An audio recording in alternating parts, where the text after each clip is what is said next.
वक्फ board जिसकी इतनी ज्यादा विरोध चल रहा है, जिसकी इतनी ज्यादा बातें उठ रही हैं। जिस प्रॉपर्टी के ऊपर अच्छे स्कूल्स बनने चाहिए थे, अच्छी यूनिवर्सिटी बननी चाहिए थी, अच्छे कॉलेजेस बनने चाहिए थे, बेटियों के लिए अच्छे इंस्टीट्यूशंस होने चाहिए, तो नहीं हुआ।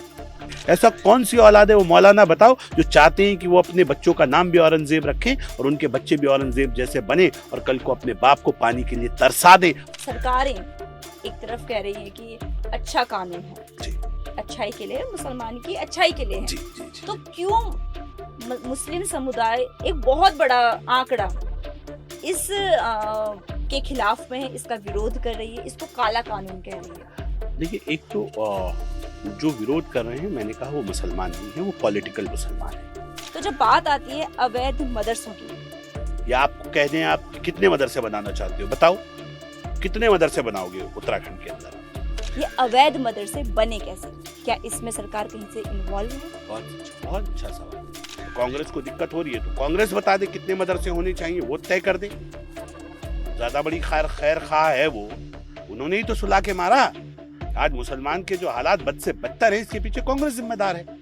तो क्यों मुस्लिम समुदाय आपको नकली मुसलमान कहता है? हम नकली मुसलमान नहीं है, हम असली मुसलमान हैं। चश्मा बदल लेंगे तो मुझे लगेगा लोग बताएंगे कि असली और नकली में फर्क क्या होता है।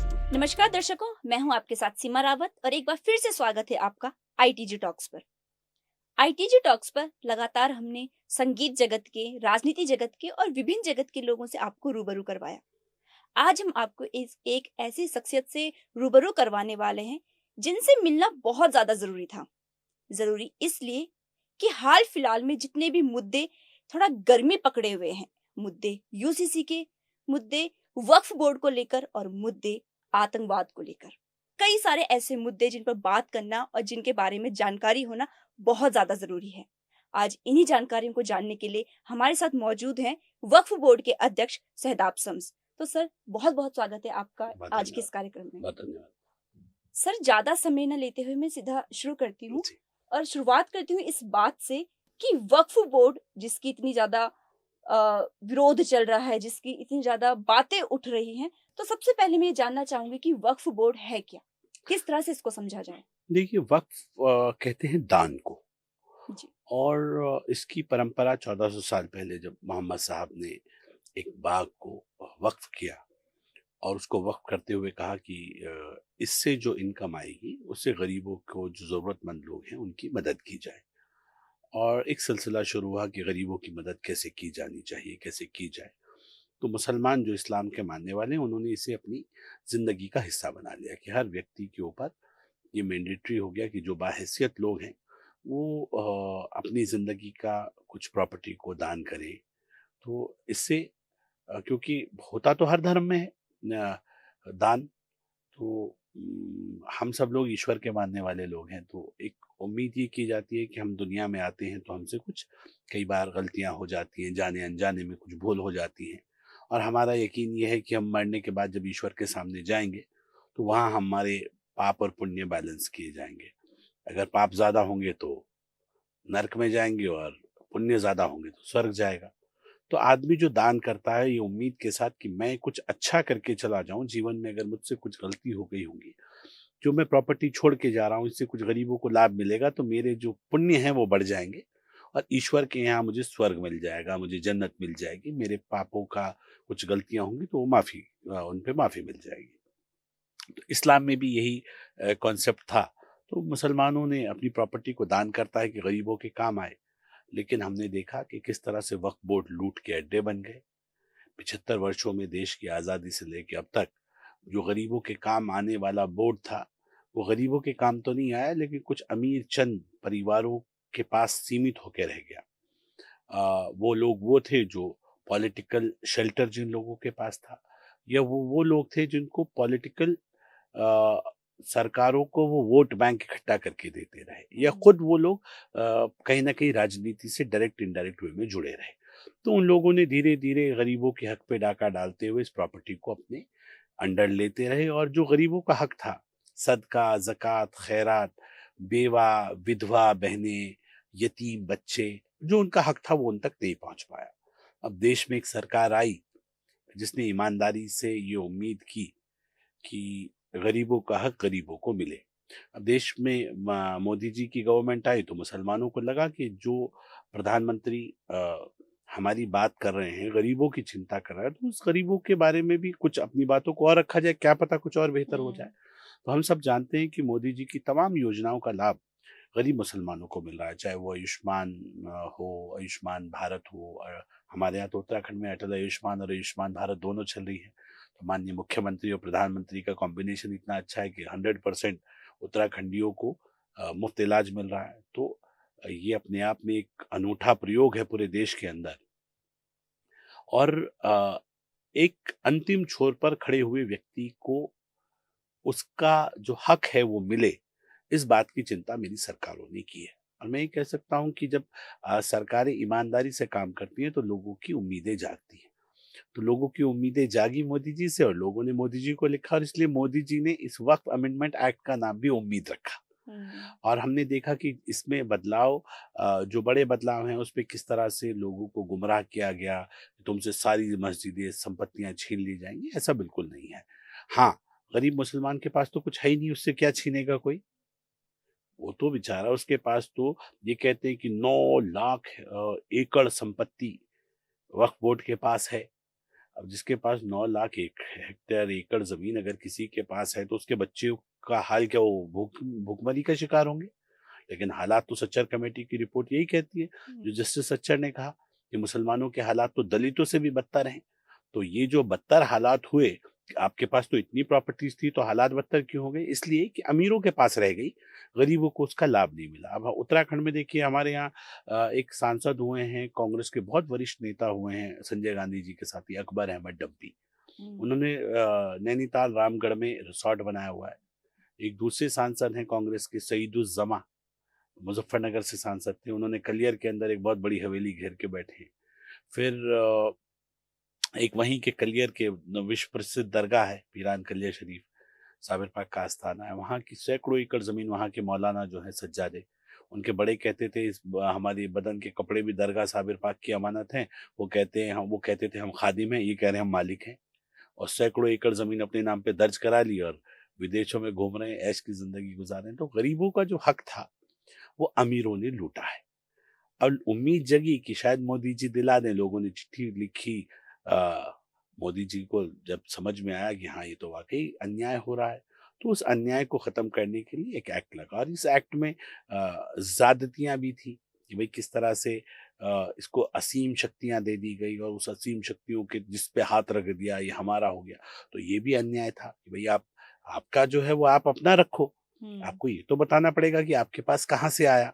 अगर कोई मुसलमान दान कर रहा है तो वो मुसलमान का नाम भी तो कोई होगा, बिल्कुल। उसके पास उस प्रॉपर्टी के कागज भी तो होंगे।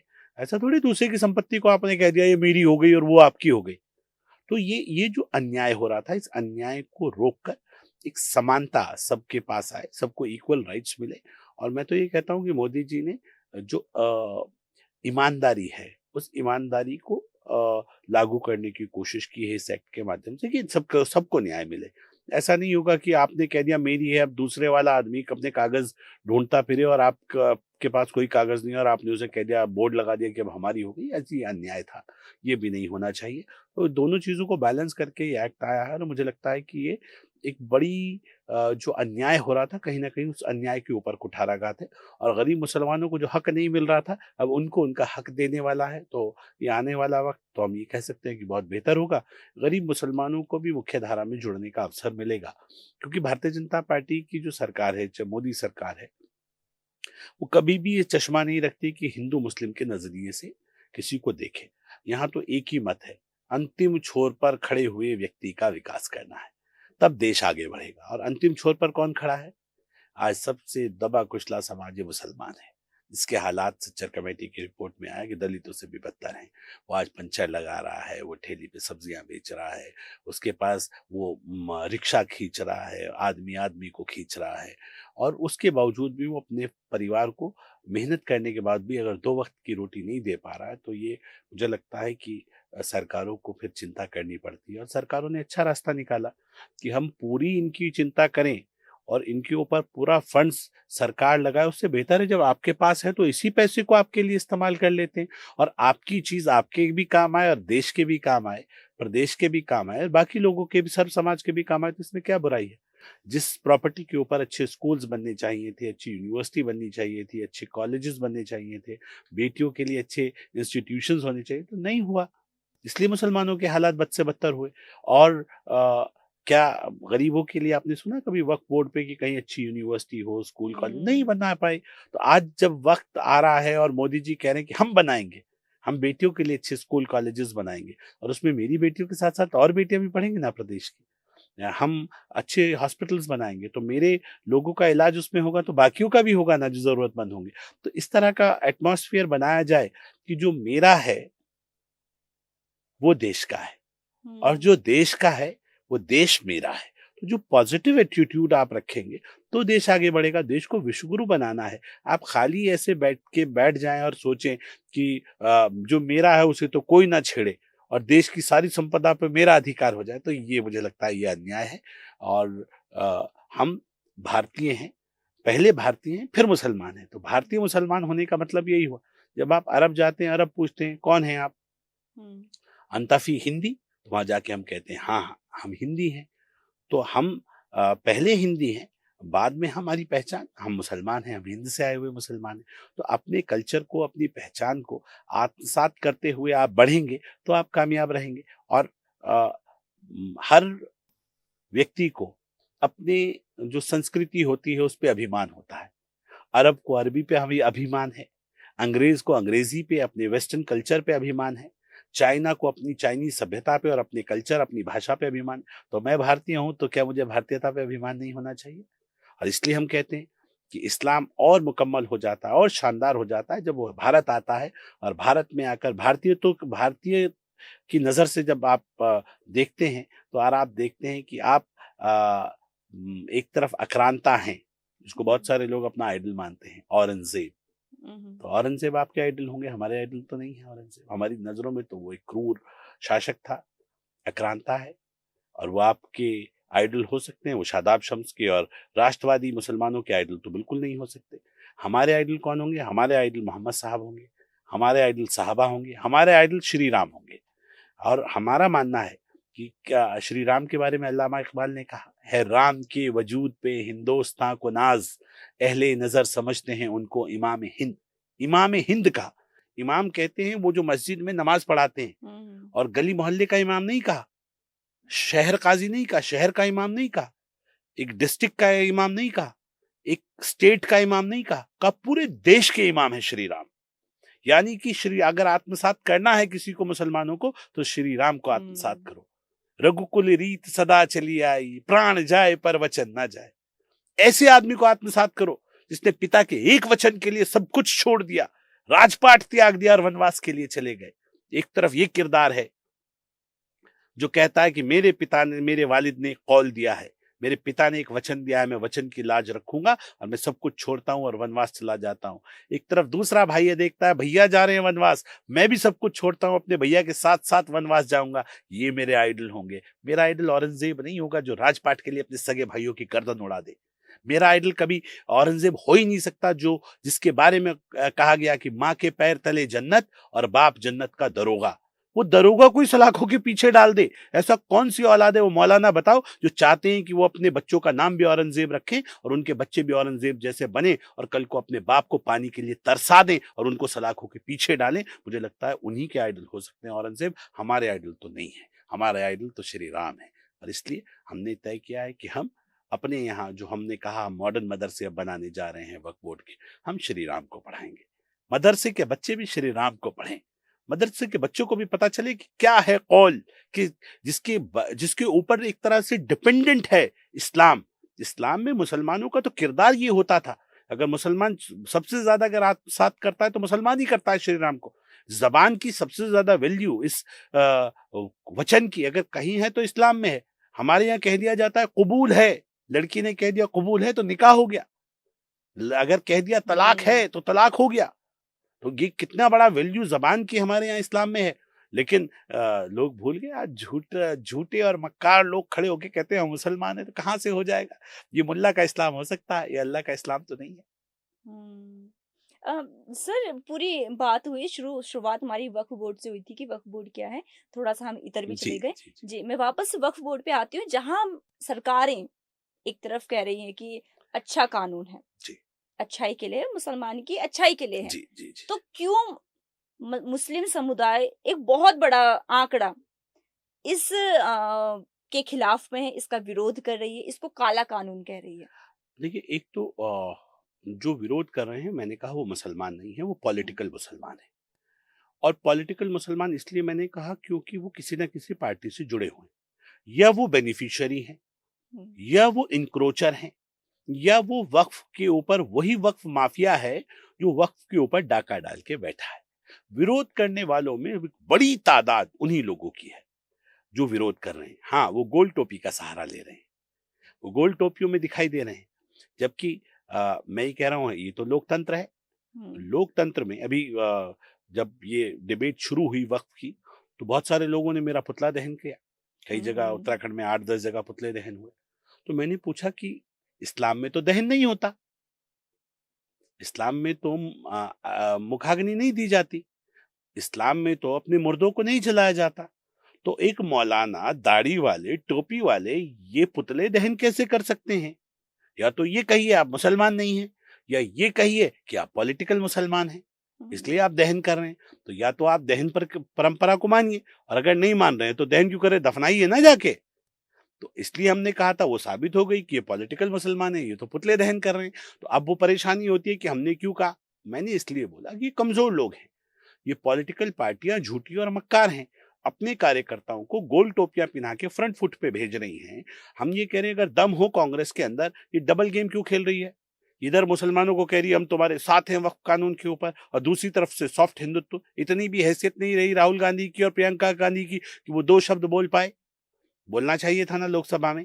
अगर ये हम्म, कानून आपको पसंद नहीं है, तो आप लोकसभा में, आप तो एलओपी थे, लीडर ऑफ अपोजिशन थे, क्यों नहीं बोले आप?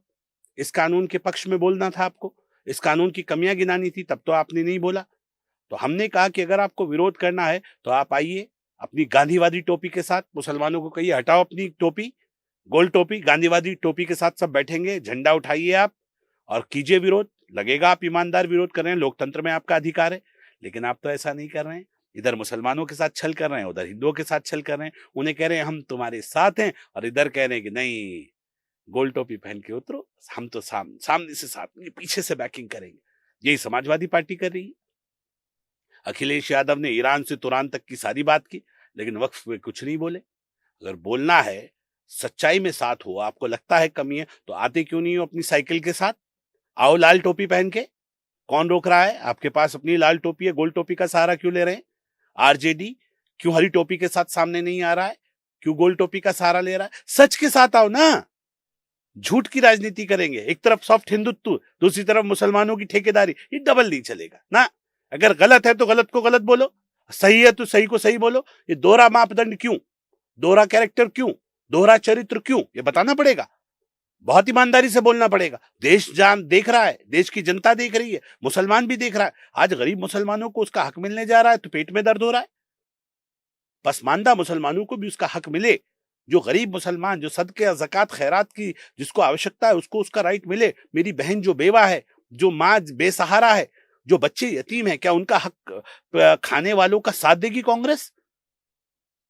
क्या उसका साथ देगी सपा? क्या उसका साथ दे रही है आरजेडी? तो खुल के आओ ना, अगर साथ दे रहे हो तो। डर भी लगता है कि गरीब मुसलमान नाराज हो गया तो ऐसा ना हो कि पेटी पैक हो जाए, ये भी डर लगता है। और अमीर जो वक्फ माफिया है, जो इनके वोटों को इकट्ठा करके देने वाले जो ठेकेदार हैं, उनसे भी डर लगता है। तो डर का खेल चल रहा है, खुद भी डरे हुए हैं और मुसलमानों को भी डरा रहे हैं। सर, दोहरे चरित्र की बात है, दोहरे मापदंड की बात आई है। एक सवाल मैं आपसे करना चाहूंगी, जो कई बार हमारे दर्शक जो हैं, इससे पहले जब हमारे कांग्रेसी आए या फिर बाकी मेहमान आए, जी तो उन कमेंट बॉक्स में भी ये सवाल जरूर आता था। जी सवाल ये कि जब दोहरे चेहरे की बात आ रही है, दोहरे मापदंड की बात आ रही है, दोहरे चरित्र की बात आ रही है, तो जब बात आती है अवैध मदरसों की, तो सरकारें क्यों अंधेरे में इन मदरसों पर कार्रवाई करती है? अंधेरे में क्या कर रही है? खुलेआम कर रही है? कहाँ अंधेरे में कार्रवाई हुई? तो आवाज तो यही उठती है कि रात के मुझे अंधेरे में ही बता कार्यवाही दीजिए, की आप जाती है। आप बोल रही हैं अवैध मदरसों पर कार्रवाई, किसी वैध मदरसे पे तो कोई कार्रवाई नहीं आई। जी। आप भी अवैध बोल रही हैं। तो इसका मतलब, और जो नेता बोल रहे हैं वो भी कह रहे हैं अवैध मदरसों पर कार्रवाई, तो अवैध पे ही तो कार्रवाई करेंगे। मेरे युवा मुख्यमंत्री पुष्कर सिंह धामी का मत बिल्कुल स्पष्ट है, सही को छेड़ना नहीं है, गलत गलत को छोड़ना नहीं है। क्या देवभूमि उत्तराखंड है, इसके देवत्व को भी बचाना है। मदरसा एक अरबी का शब्द है जिसका हिंदी अनुवाद विद्यालय होता है, इंग्लिश में स्कूल होता है। और अगर हम ये कह रहे हैं आप देवभूमि उत्तराखंड में आप मदरसे बना दें, उसकी संख्या तय होनी चाहिए कि नहीं? बिल्कुल। या आपको कह दें आप कितने मदरसे बनाना चाहते हो, बताओ कितने मदरसे बनाओगे उत्तराखंड के अंदर? आप कोई संख्या तो तय करोगे ना। लगे हुए खोलने पे लगा लगाओ, रोज कहीं की कमरे में बना दो मदरसा। मजाक बना रखा है क्या? ये देवभूमि है और मैं एक मुसलमान हूं, मुझे ऐतराज है। बेतहाशा अनगिनत मदरसों पर मुझे ऐतराज है। तय करें मुसलमान, जहां आवश्यकता हो वहां खोलिए, किसी को आपके मजहबी तालीम से कोई दिक्कत नहीं है।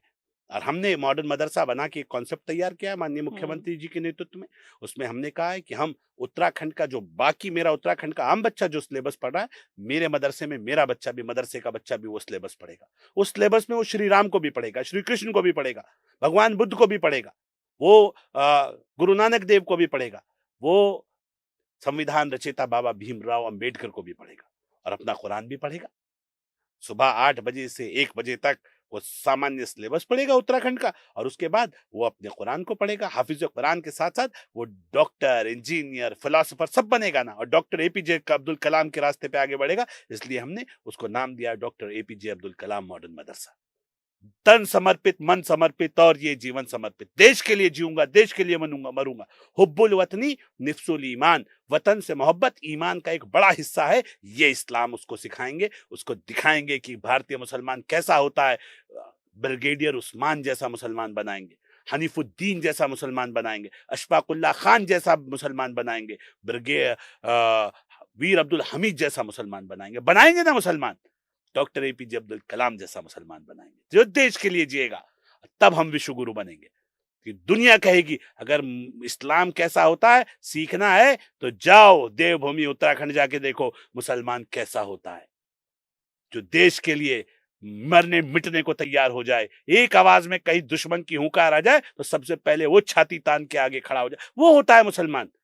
ये जो गद्दारी करे, वो जो देश को धोखा दे, वो जो देश के साथ चीटिंग कर जाए, वो जो देश की राष्ट्रवादी विचारधारा से अलग चले, वो तो मुसलमान नहीं हो सकता। वो मेरे वाला मुसलमान नहीं हो सकता। वो अलग होगा, उसकी सोच पीओके से जुड़ी हो, वहां के मदरसों से जुड़ी हो, वहां की गड़बड़ सोच झाले से जुड़ी हो, कट्टरता से जुड़ी हो। मेरा यहाँ का बच्चा जिसका निर्माण हम करेंगे इस मॉडर्न मदरसे में, हमने कहा है कि हमारे यहाँ physical trainer ex army person होगा। सुबह उठते ही मेरे मॉडर्न मदरसे में राष्ट्रीय गान होगा, जन गण मन से शुरुआत हुआ करेगी। लगेगा नेशनलिज्म की स्पिरिट होगी उसके अंदर, और वो बच्चा आगे का आने वाला भविष्य तय करेगा भारत का, और वो कहेगा कि मैं देश के लिए जीऊंगा, देश के लिए मरूंगा। उस सोच के साथ उसकी परवरिश होगी। सिर्फ एक शिक्षा तक उनकी बच्चों की गलती नहीं है जो मदरसों में पढ़ रहे हैं, गलती है उस समाज की जिसने उसे एक सीमित दायरे तक बांध दिया। मेरे कुछ सवाल है।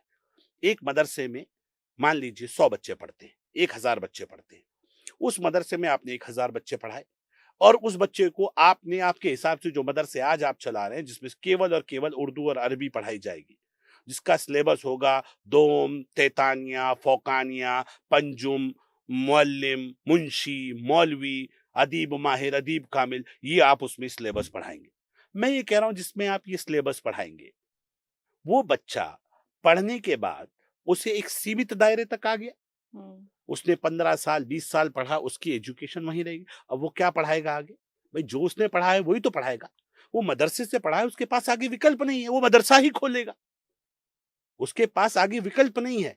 हमारा मानना है कि एक एजुकेशन को आप हासिल करें, आप अच्छे डॉक्टर इंजीनियर बने। अगर आप वहां नहीं बन सकते, आप टेक्निकल लाइन में आगे जाएं, आपके पास विकल्प खुले हैं। जिस बच्चे ने 12th कर लिया उसके बाद आईटीआई करे, वो टेक्निकल बने, है ना, टेक्निकल एजुकेशन में जाए, कामयाब हो सकता है। हमारा तो मानना है हम भविष्य में वक्फ बोर्ड के माध्यम से, जैसे हम मॉडर्न मदरसे 117 मॉडर्न मदरसे बनाने जा रहे हैं, इसके बाद हमारा अगला लाइन यही है कि हम नए कोर्सेज स्टार्ट करेंगे। उन कोर्सेज को हमने अलग डिफाइन किया है। वो कोर्सेज होंगे engineering in plumbing, engineer in carpentering. तो जो काम मुसलमान हाथ से करता है उसमें बच्चों को इंजीनियर बनाएंगे ना, मास्टर बनाएंगे ना उनके फील्ड का। जरूरी नहीं है कि उसके पास वो बड़ी वाली डिग्री ही हो, वो टेक्निकल हो, वो अपने हाथ पैर से मजबूत हो, नई एजुकेशन को समझते हुए उनके औजारों का इस्तेमाल करना जाने, और वो कामयाब हो, अपने परिवार को अच्छे से पाल सके। और हमने तो ये भी तय किया, हम अपने मॉडर्न मदरसों में बच्चों को अरबिक स्पीकिंग बनाएंगे। जहाँ एक तरफ मेरे बच्चे संस्कृत पढ़ेंगे एनसीईआरटी के सिलेबस में, उत्तराखंड बोर्ड के सिलेबस में, वहीं दूसरी ओर मेरे बच्चे अरबिक स्पीकिंग भी होंगे, कि उनको नौकरी का अभाव ना हो। वो अगर अच्छा ड्राइवर भी हो तो अरबी उसे, अरब के जो गल्फ कंट्री है वहां उसे तुरंत जॉब मिलेगी। अरे इससे तो अरबी बोलनी आती है, कैफ हालिक अल्हम्दुलिल्लाह, कैफ अल हाल कोइस, वो बोले अरबी आए उससे बोलना, कैफ मामा बाबा, और उसे ये पता हो कि मुझसे अरबी भी आती है इस बच्चे को, तो तुरंत उसको जॉब मिलेगा। यहाँ 10,000 नहीं मिल रहा है, वहां उसको उसके 50,000 रुपए मिलेगा, और वो वहां जाके 50,000 रुपए, 60,000 रुपए, लाख रुपए की नौकरी करेगा, और वो जो पैसा कमाएगा वहां से, उस पैसे को वो भारत भेजेगा, भारत की इकोनॉमी मजबूत होगी, और उसका भी रोजी रोटी अच्छी चलेगी, और देश भी मजबूत होगा। तो जब आपका विचार में नेशनलिज्म आ जाएगा तो आप देश को ताकत देने की तरफ सोचेंगे, ताकत देने वाला विचार बनेंगे, देश को कमजोर करने वाला विचार नहीं बनेंगे। मुझे उम्मीद है धीरे धीरे मदारस लाइन में भी हमारे जो उलेमाए हक हैं, जो अच्छे धर्म गुरु हैं, वो पॉजिटिव नोट पे इस बात पे आ रहे हैं कि अब मदरसों के अंदर भी सारी एजुकेशन होनी चाहिए। केवल उसे एक धर्म की और एक भाषा तक सीमित ना रखा जाए, उसे बच्चे को खुले पर दिए जाएं, वो सब कुछ समझे, सब कुछ जाने, और उसके बाद वो डिसाइड करे कि उसे किस तरफ जाना है। उसकी मजबूरी ना हो धर्म पे चलना। उसका अगर वो उसे लगे कि हाँ मुझे अब इस लाइन पे आगे बढ़ना है, तो वो फिर अपने हिसाब से पीएचडी इन इस्लामिक स्टडीज भी कर सकता है। वो धर्म को भी और आगे तक जाके समझ सकता है, लेकिन उसके ऊपर मैंडेटरी नहीं होगा।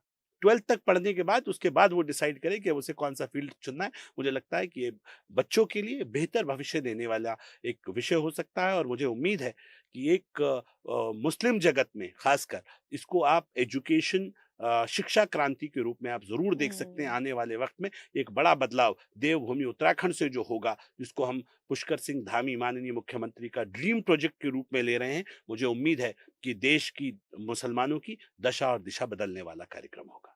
सर, आपके मदरसे वाली बात पे मैं आऊंगी अभी। इससे पहले मैं एक बात पे आती हूँ, जो अवैध मदरसों की बात थी। जी।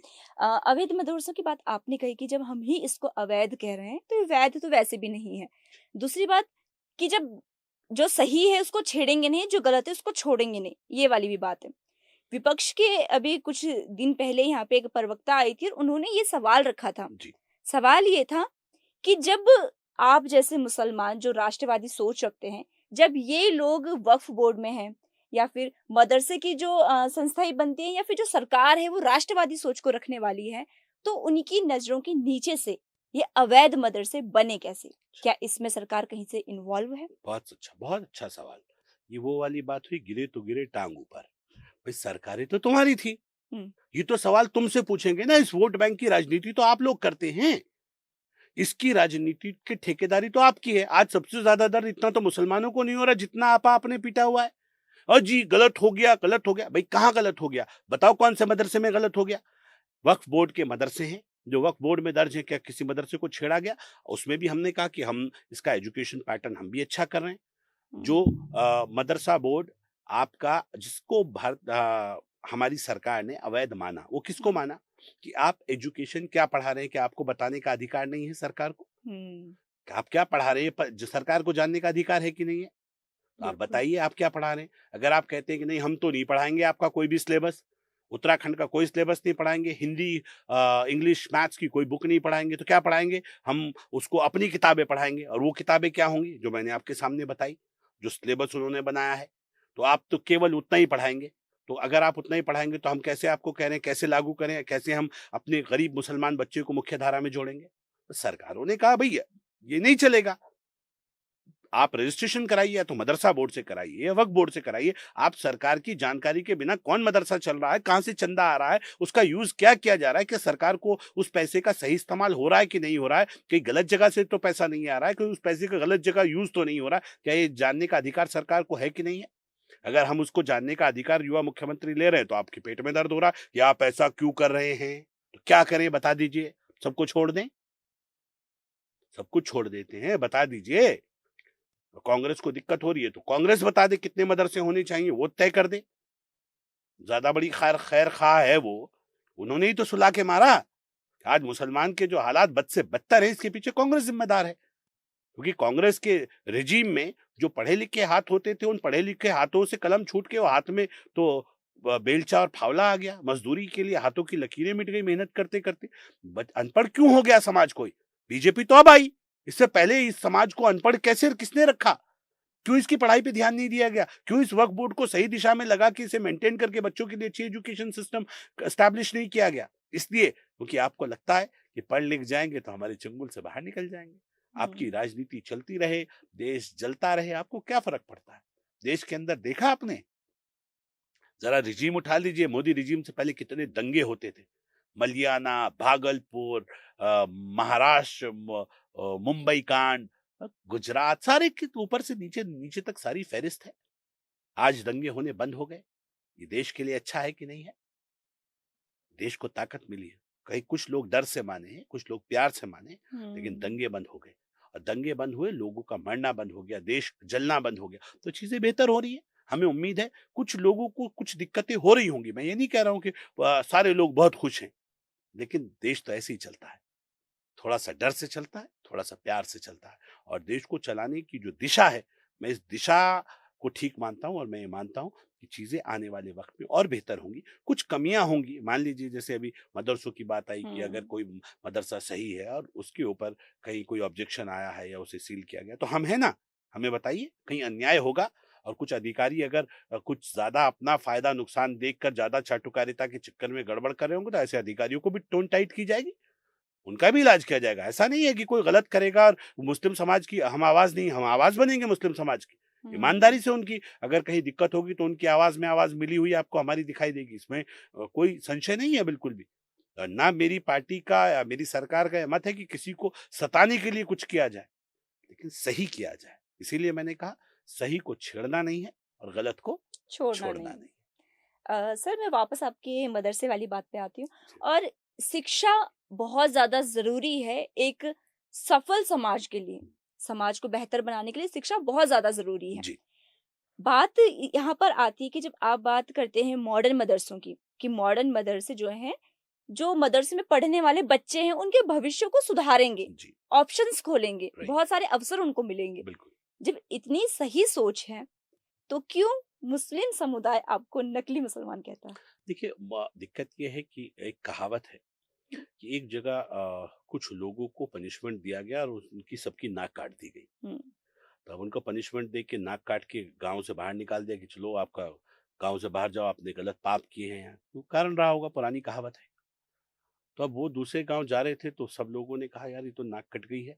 अब दूसरे गांव में जाएंगे तो लोग तो सारे के सारे नाक कटा बोलेंगे, तो क्या करो?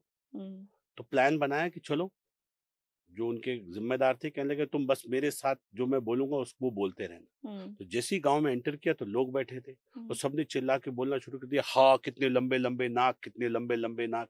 तो सामने वालों के नाक लंबे बताने लगे तो कम से कम अपनी कटी हुई तो बच जाएगी। तो इतना ही हो रहा है, हमें नकली मुसलमान बता रहे हैं। इसका तो मामला ऊपर वाला तय करता है कि कौन सही है कौन गलत है। और मुसलमान कहते हैं मुकम्मल ईमान वाले को, पक्का धार्मिक, हुँ, जिसको जो सच बोलता हो, जिसके अंदर इतनी हिम्मत हो कि वो सच को सच कह सके। आज हम बोल रहे हैं तो ये ईमान की ताकत है कि हम सच को सच बोल पा रहे हैं, चोर को चोर बोल पा रहे हैं, सदके ज़कात खैरात के पैसा खाने वाले को चोर बोल पा रहे हैं। जिन्होंने खुद सदके ज़कात का चंदे का धंधा बना रखा है, वो अगर हमें नकली मुसलमान कह रहे हैं, ये उनका हक नहीं है। ये तो ऊपर वाला तय करेगा असली और नकली कौन है। और हम ये कह रहे हैं हमें अच्छा इंसान बनने दो। हिंदू और मुसलमान, असली और नकली मुसलमान आप बनते रहो, हमें तो सिर्फ अच्छा इंसान बनने दो। मेरे मुकद्दर में या मेरे जो कर्म है उसका फैसला ऊपर वाला करेगा। इंसान को ये हक नहीं है कि वो हुँ, किसी को असली और नकली बता सके। जब तुलेंगे अमल सबके मीजान पर, तब खुलेगा कि खोटा खरा कौन है। आज क्या, ये तो ऊपर वाले के यहाँ तय होगा सही और बुरा कौन है, तो उसके यहाँ तय होगा। वहां के लिए हम तैयारी कर रहे हैं, अपनी ईमानदारी से तैयारी कर रहे हैं। हम नकली मुसलमान नहीं है, हम असली मुसलमान हैं। चश्मा बदल लेंगे तो मुझे लगेगा लोग बताएंगे कि असली और नकली में फर्क क्या होता है। बिल्कुल सर, और असली नकली का फ़र्क जनता को कहीं न कहीं अब तो समझ में आ रहा है। जी, धीरे-धीरे जो पोलें खुल रही हैं हर किसी की, तो धीरे-धीरे सब समझ में आ रहा है कि बिल्कुल, कहाँ असली है और कहाँ मिलावट है। बिल्कुल। ख़ैर मैं बात पे आती हूँ अपनी वापस। कुछ समय पहले अभी उत्तराखंड में 2 बहुत बड़े कानून जो है पास हुए। जी, एक भू कानून, एक यूसीसी।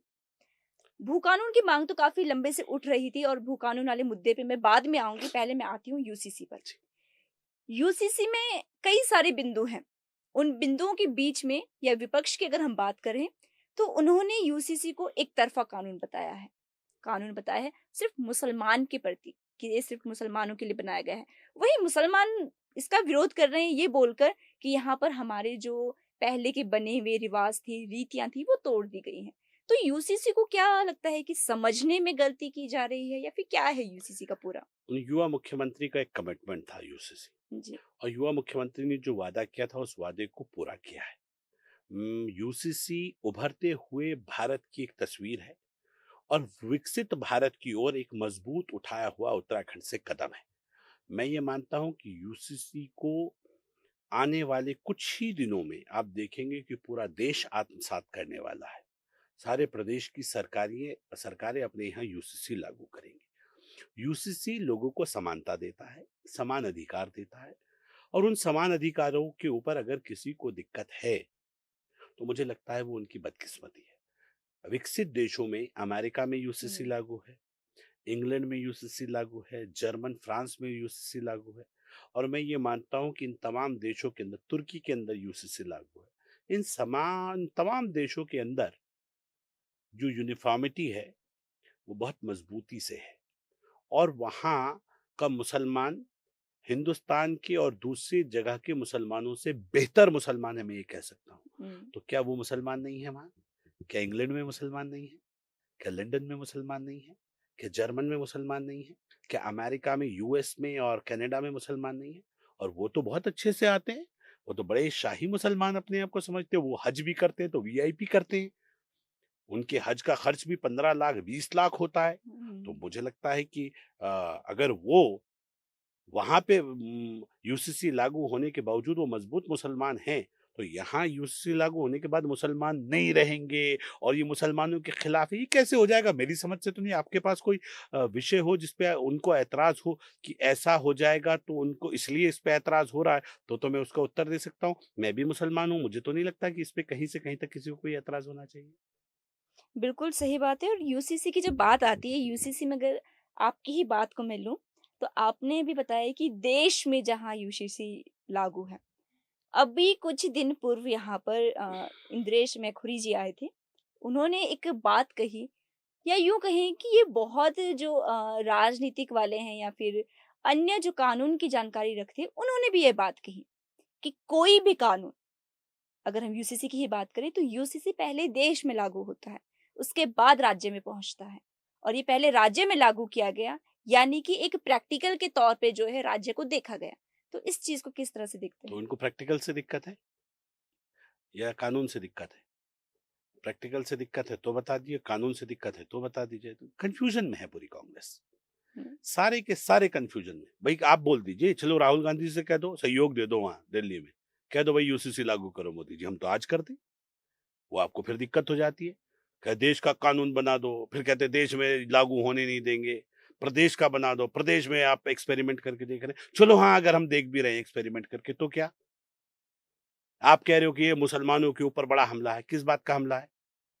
बहु विवाह समाप्त हो जाएगा। हुँ। मैं कह रहा हूँ अगर कोई एक शादी करके रहे मुसलमान, तो क्या मुसलमान नहीं रहेगा? कहीं कौन कह रहा है कि अगर मैंने एक विवाह किया तो मैं मुसलमान नहीं रहूंगा, मैं एक भी ना करूं तो भी मैं मुसलमान रहूंगा? क्या मैंडेटरी है क्या 2 शादी करनी, 3 शादी करनी, 4 शादी करनी?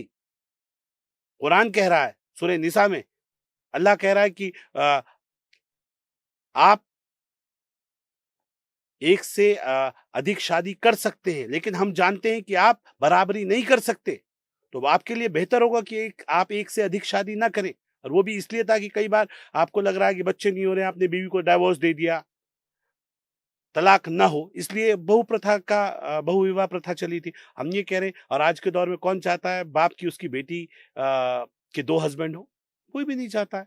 कौन सी बेटी चाहेगी ऐसी कि भाई उसका हस्बैंड 2 शादी करे? कोई भी नहीं चाहेगी। दौर बदल रहा है, पढ़ा लिखा हो रहा है हम्म। समाज, देश आगे बढ़ रहा है। तो जिसको दिक्कत है वो बता दे। बेटियों को 50% अधिकार मिल जाएगा। आप कई मौलाना कह रहे हैं ये शरीयत के खिलाफ है। भाई अब मेरी समझ में नहीं आ रहा कैसे खिलाफ है? गलत बयानबाजी कर रहे हैं। कुरान में लिखा है कि आप अपनी जो ज़कात देता है मुसलमान वो 2.5% होता है।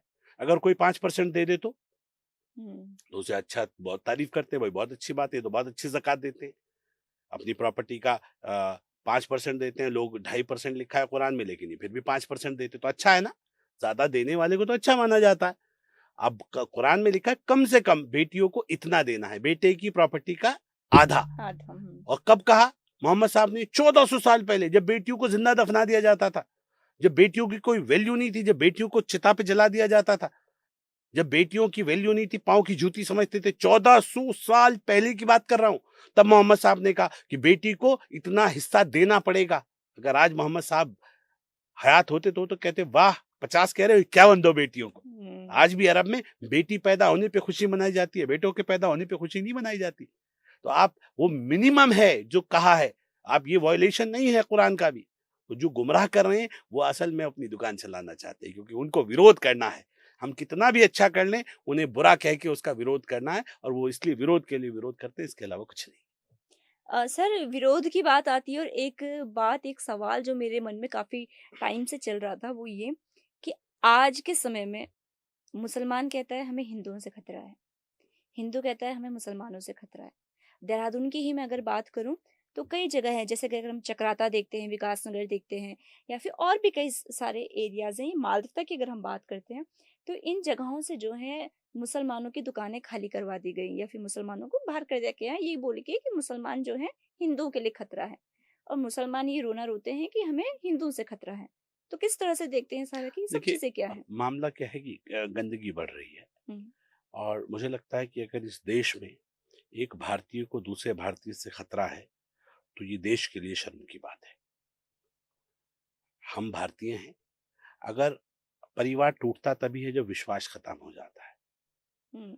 परिवार में मुझे ऐसा लगता है कि किसी को किसी से खतरा नहीं है। खतरा जिन्हें है वो अपनी दुकान बचाने के लिए, जिनको वोट बैंक की राजनीति करनी है, वो अपनी राजनीति करते हैं। नहीं तो मुझे नहीं लगता कि इस देश में किसी को किसी से खतरा है। और अगर खतरा है तो जय चंदो से है। हम्म। अगर खतरा है तो मीर जाफर और मीर सादिकों से खतरा है। मैं कह रहा हूँ कि खतरा तो आप, इंग्लिश में एक कहावत है, beauty lies on the eyes of the beholder. तो देखने वाले की आंखों में खूबसूरती होती है। हम्म। अब अगर आपकी आंखों में गंदगी है तो आप गंदा देखेंगे, आपकी आंखों में खूबसूरती है तो आप खूबसूरती देखेंगे। बुराई देखना चाहेंगे तो बुराई मिलेगी, और अच्छाई देखना चाहेंगे तो अच्छाई दिखेगी। बुरा जो देखन मैं चला, बुरा ना मिलिया कोई, अंदर आपन झांकियो तो मुंह से बुरा न कोई। तो आदमी तो अपनी कहने के लिए तो कोई कुछ भी कहे। मैं ये मानता हूँ कोई धर्म किसी अधर्म के ऊपर चलना नहीं सिखाता। जो अधर्म है वो अधर्म रहेगा, जो धर्म है वो धर्म रहेगा। हाँ, हमने ठेकेदारी प्रथा जरूर शुरू कर ली है। हमें लगता है सिर्फ मैं धर्म हूँ, बाकी सब अधर्म है। और हम्म। अ, इसलिए दिक्कतें आ रही हैं। कहीं अल्लाह के इस्लाम पे मुल्ला का इस्लाम हावी हो जाता है, कहीं धर्म पर दूसरा धर्म हावी हो जाता है। तो वही दिक्कतें हैं। मैं ये मानता हूँ कि किसी के करने से कुछ नहीं होगा, होगा वही जो वो चाहेगा। इसलिए कौन क्या कहता है, थोड़े दिन की है। जो सही चलेगा उसे दुनिया एक्सेप्ट करेगी, जो सही नहीं चलेगा कुछ वक्त के लिए चलेगा। इंग्लिश में एक और कहावत है, you can fool some people for some time, all people for some time, but you can not fool all people for all time. Hmm. आप सब लोगों को लंबे वक्त तक के लिए बेवकूफ नहीं बना सकते, हमेशा के लिए बेवकूफ नहीं बना सकते। कुछ लोगों को कुछ वक्त के लिए बना सकते, सब लोगों को भी कुछ वक्त के लिए बनाया जा सकता है, लेकिन सब लोगों को पूरे वक्त के लिए बेवकूफ नहीं नहीं बनाया जा बनाया जा सकता। सकता। सब दुनिया है, सब समाज पढ़ा लिखा समाज है, सब जानता है, अपना अच्छा बुरा समझता है। और अगर समाज को कोई चीज सही लगती है तो मुझे लगता है वो सही है, और समाज को कोई चीज गलत लगती है तो फिर मुझे लगता है गलत है। लेकिन अपने दिल पर हाथ रख के सब ये सोच लें, सही और गलत में ईमानदारी से फर्क करेंगे तो सही गलत की तमीज अपने आप आ जाएगी। बिल्कुल सही बात। और सर, धर्म की बात आई है कि धर्म पे धर्म हावी होता है, तो काफ़ी सारी चीज़ें हैं। इन सब चीज़ों के बीच में एक मामला जो अभी हुआ है पहलगाम, कश्मीर में। वहाँ पर टूरिस्ट जो थे उनको उनका धर्म पूछकर मार दिया गया। तो इन स्थितियों को किस तरह से देखते हैं?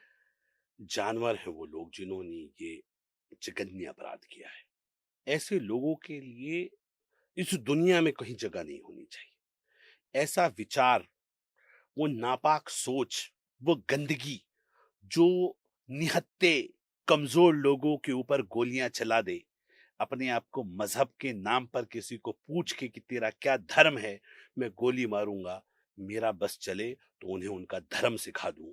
और उनको, वो कह रहे ना इस्लाम, वो मुसलमान जो हैं और वो जो हिंदू, उन्हें इस्लाम के हिसाब से सजा दे दी ना। मेरा बस चले तो मैं कहूं इंडियन आर्मी को कि लाओ, और इनके धड़ों को इनके जिस्मों से अलग करते हुए उनको बंदूक की नोकों के ऊपर लाके नजीर बना के दिखाओ दुनिया को कि जो मेरे घर में मेरे निहत्थे बच्चों के ऊपर, मेरे भाई बहनों के ऊपर इस तरह से हमला करेगा, दुनिया में वो पाताल के अंदर भी छुप जाएगा तो वहीं से घसीट के लाएंगे। सबक बनना चाहिए दुनिया के लिए, और ऐसा सबक उसके लिए भी और उसके जो आका उसके पीछे बैठे हैं उनके लिए भी ऐसी नजीर बने कि दुनिया याद रखे। लोगों ने देखा है हमारा प्यार वाला चेहरा, हमारा वसुधैव कुटुंबकम देखा है, लेकिन ये अधर्म हुआ है और इस अधर्म के ऊपर अब धर्म का वज्रपात चलना चाहिए। अब आवश्यकता है, कोई कॉम्प्रोमाइज नहीं। मैं बड़ी जिम्मेदारी से कह रहा हूं कि अब हमें अपनी विनम्रता को हमारी कमजोरी न बने। कोई बहाना नहीं, कोई कहानी नहीं। अब तो जितने टेररिस्ट कैंप्स हैं, चाहे वो पीओके में हैं या पीओके के पार हैं, एक तरफा सबका सफाया होना चाहिए। हमने बहुत कायदे में, बहुत शराफत के साथ, बहुत अनुशासन के साथ अपने जीवन को जिया है। भारत ने कभी भी कोई भी सीमा रेखा नहीं लांघी है, लेकिन इस बार देश की सेना से भी और देश की सरकारों से भी हमारा भी अनुरोध है, इस बार ये पाप को, इस अधर्म को रोकने के लिए आपको जो सीमाएं लांघनी हैं, आपको भारत की आवाम की तरफ से, खासकर मुसलमानों की तरफ से हम ये कहते हैं कि आप सारी सीमाएं लांघ लीजिए। अगर सामने वाला कहता है हमारे पास परमाणु बम है, वो भी परमाणु शक्ति है, हम पे मार देगा, हम मर जाएं, हम अपने बच्चों की कुर्बानी देने के लिए भी तैयार हैं। जो बचेंगे कम से कम वो सुकून से रहें। अब ये जघन्य अपराध करने वालों की इस दुनिया में कोई आवश्यकता नहीं है, इन्हें दुनिया से मिटना ही होगा। भारत अब इस तरह के आतंकवादी हमलों को बर्दाश्त नहीं कर सकता। जो बचेंगे कम से कम वो सुरक्षित रहें, हम रहें ना रहें, ये देश सुरक्षित रहना चाहिए। इस वक्त डू एंड डाई वाली सिचुएशन पे आगे बढ़ना चाहिए। जो अंजाम होगा, पूरा देश जब साथ के लिए खड़ा है तो वो ये भी जानता है कि हम हर परिणाम भुगतने के लिए भी तैयार हैं। जो मरे हैं वो हमारे अपने थे, और ये पता चलना चाहिए, भारत के किसी भी व्यक्ति के ऊपर अगर आंख उठाओगे तो तुम्हारी आंखें निकाल ली जाएंगी। नहीं, बिल्कुल कोई बख्शिश नहीं है। इनके सर धड़ों से अलग करके भारतीय सेना सारी परंपराओं को भूलकर यहां लेके आए और इनको लोगों को दिखाया जाए कि ऐसे अपराधियों की सजा ये होती है।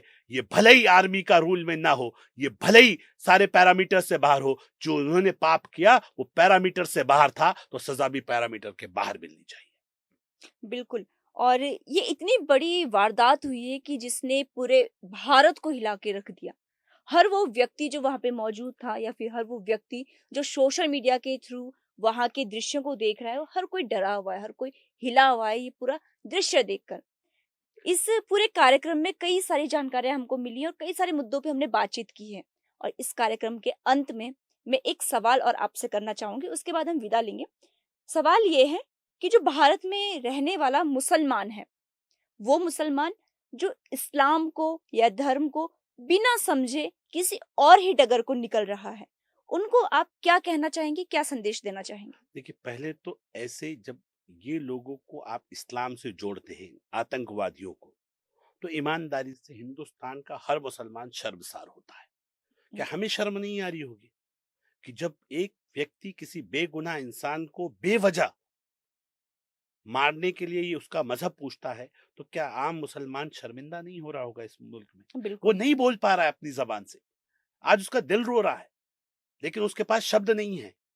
वो अंदर से अपने आप को गाली दे रहा है, कह रहा है कि क्या इन घटिया लोगों की वजह से आज हमारी राष्ट्रीयता पे, आज हमारे ऊपर भी सवाल उठ रहे हैं। कितनी शर्म की बात है, कितनी बड़ी बेइज्जती की बात है कि आप अपने आप को कहते हैं कि मैं धार्मिक हूं। ये धर्म है या अधर्म है जो आपने किया? ये कहां से मुसलमान हो गए?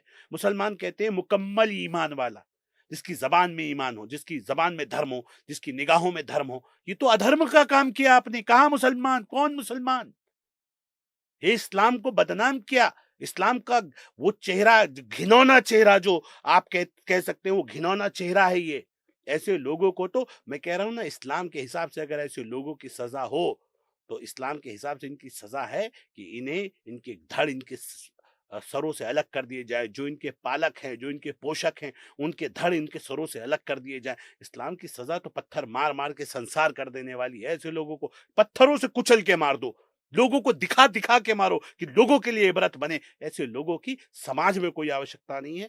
मैं ये कहूंगा कि क्योंकि हम एज अ मुस्लिम, हम शर्मसार हैं, हमारे पास शब्द नहीं है। इस उन लोगों के दुखों को हम बांट नहीं सकते, हम अपने दिल चीर कर हनुमान की तरह दिखा नहीं सकते। लेकिन एक आम मुसलमान, जो भारतीय मुसलमान है, जो इससे आहत है, उसके पास शब्द नहीं है। आज वो आज अफसोस में है। और जो आप कह रही हैं कि जो भारत के लोग हैं वो डरे हुए हैं, सहमे हुए, नहीं, हम सहमे हुए नहीं हैं, हम डरे हुए नहीं हैं, हम स्तब्ध हैं कि क्या कोई इतना बड़ा घिनौना पाप भी कर सकता है? ये उम्मीद नहीं थी। कुछ सीमाएं होती हैं, वो एक लेवल होता है विरोध का। आप निहत्थे लोगों के ऊपर बंदूकें लेके आ जाएं और आप कहें कि आपके धर्म की लड़ाई है, अधर्म के नाम पर अधर्म का काम करते हो, अधर्म का तमगा पहन के दिखाते हो इन अधर्मियों को, ये असली काफिर हैं। इन काफिरों से इस कायनात को मुक्त करना मुझे लगता है बहुत बड़ा सवाब है। अगर काश मैं फौज में होता और मुझे अनुमति होती, तो इन गंदगियों को इस दुनिया से मिटाने का काम हम करते। और लेकिन मुझे अपनी सेना पे पूरा भरोसा है, भारत की सेना पे, भारत के सपूतों पे भरोसा है कि अगर उन्हें फ्री हैंड दिया जाएगा तो इनको रौंदने में वो कोई कसर नहीं छोड़ेंगे। किसी कीमत पर भी इन नापाक सोच वाले लोगों के साथ, इनके रहनुमाओं के साथ, इनके आकाओं के साथ कोई डिस्कशन, कोई समझौता नहीं होना चाहिए। ऐसा लगना चाहिए दुनिया को कि भारत सिर्फ नाम के लिए ताकतवर नहीं बना है, हम अपनी रक्षा करना भी जानते हैं और मजबूत जवाब देना भी जानते हैं। ये जवाब ऐसा हो कि दुनिया में उनकी नस्लें भी, आने वाली 7 पुश्तें भी कभी इस तरह की कुकृत्य करने के बारे में सोच भी ना सके, सोच के भी उनके दिल और दिमाग हिल जाएं। मुझे लगता है कि ऐसा जवाब भारत की तरफ से मिलना चाहिए और मुझे पूर्ण विश्वास है कि जवाब ऐसा ही मिलेगा। मुझे अपने नेतृत्व पे, अपनी सरकार पर, अपनी सेनाओं पर पूरा भरोसा है कि एक मजबूत जवाब, ये दुनिया इस मजबूत जवाब को देखेगी। तेवर दिखाई दे रहे हैं, मुझे उम्मीद है आगाज ऐसा है तो अंजाम बहुत खतरनाक होने वाला है। और ऐसे अंजाम की जरूरत भी बहुत ज्यादा है। बिल्कुल बिल्कुल। आज हमने यूसीसी, वक्फ बोर्ड और अपने ये जो आतंकवाद है इसके ऊपर भी हमने चर्चा की, और कहीं ना कहीं हमारे दर्शकों को ये जरूर क्लियर हो गया होगा जो अभी तक का कंफ्यूजन उनके लिए बनाया गया, क्रिएट किया गया कि नहीं वक्फ बोर्ड गलत है, सही है, जो भी कंफ्यूजन है वो आज की इस चर्चा से उनको जरूर क्लियर हुआ होगा। और सर, मैं आपका बहुत धन्यवाद करती हूँ आज के इस कार्यक्रम में आने के लिए, अपना समय देने के लिए बहुत बहुत धन्यवाद। Thank you so much. तो दर्शकों, आज हमने बात की वक्फ बोर्ड के ऊपर, यूसीसी के ऊपर, आतंकवाद के ऊपर और तमाम उन मुद्दों के ऊपर जो आपके दिलो दिमाग में चलते तो हैं लेकिन उभर कर कभी आ नहीं पाते। ऐसे ही और मुद्दों पर हम बात करेंगे, ऐसे ही और शख्सियत से हम आपको रूबरू करवाएंगे। तब तक आप आईटीजी टॉक्स को सब्सक्राइब करना बिल्कुल ना भूलें और इस वीडियो को ज्यादा से ज्यादा शेयर जरूर करें। तब तक के लिए बने रहिए हमारे साथ और देखते रहिए आईटीजी टॉक्स। धन्यवाद।